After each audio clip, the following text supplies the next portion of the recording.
learn about knowledge management, they generally come to take away something that they've heard some other practitioners talking about.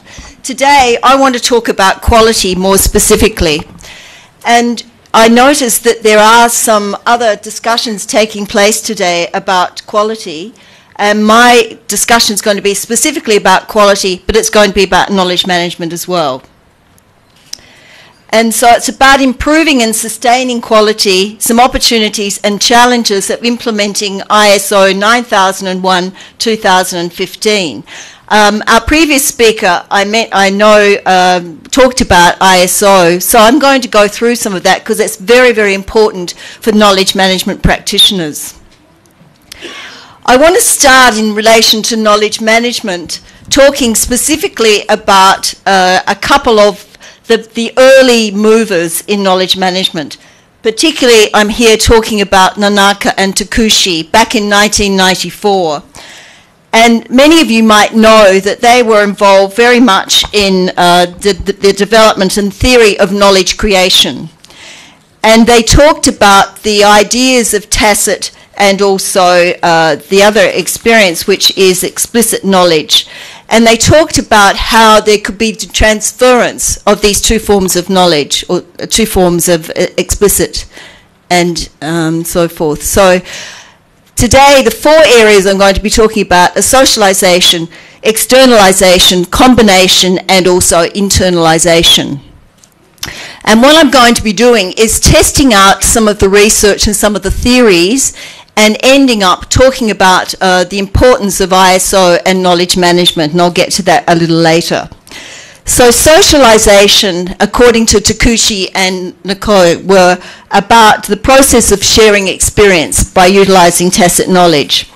Externalization was the process of converting tacit knowledge into explicit knowledge.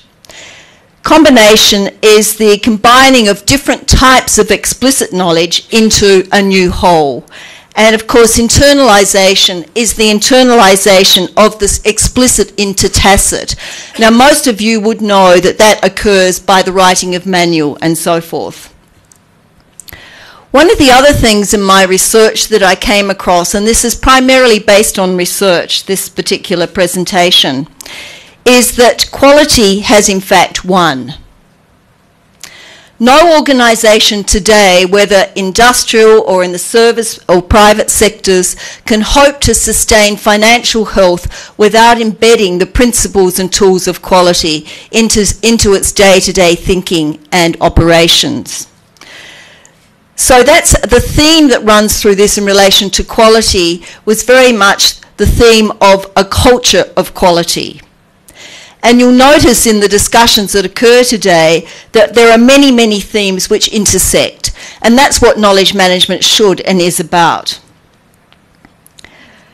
In fact, some authors in Australia, Stewart and Waddell, suggest that in trying to introduce either KM or quality management, a critical component was the capacity to be able to introduce and present that culture of quality within an organisation.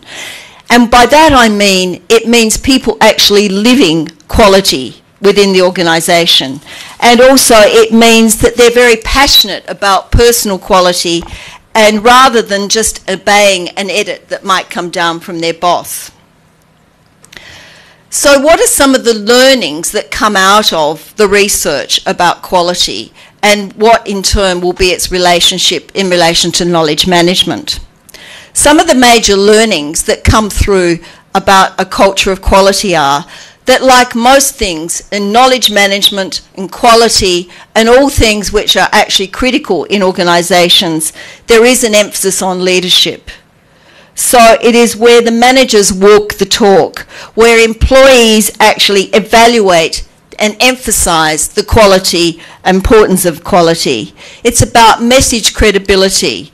It's about peer involvement, where peers are actually routinely raising the issue of quality for perhaps a team discussion, like some of our other presenters have raised this morning. And also where peers hold each other accountable. It's also about employee ownership of quality, that quality is a theme that runs through their organisation, and it's how people in organisations may be able to make decisions about quality in their day-to-day work.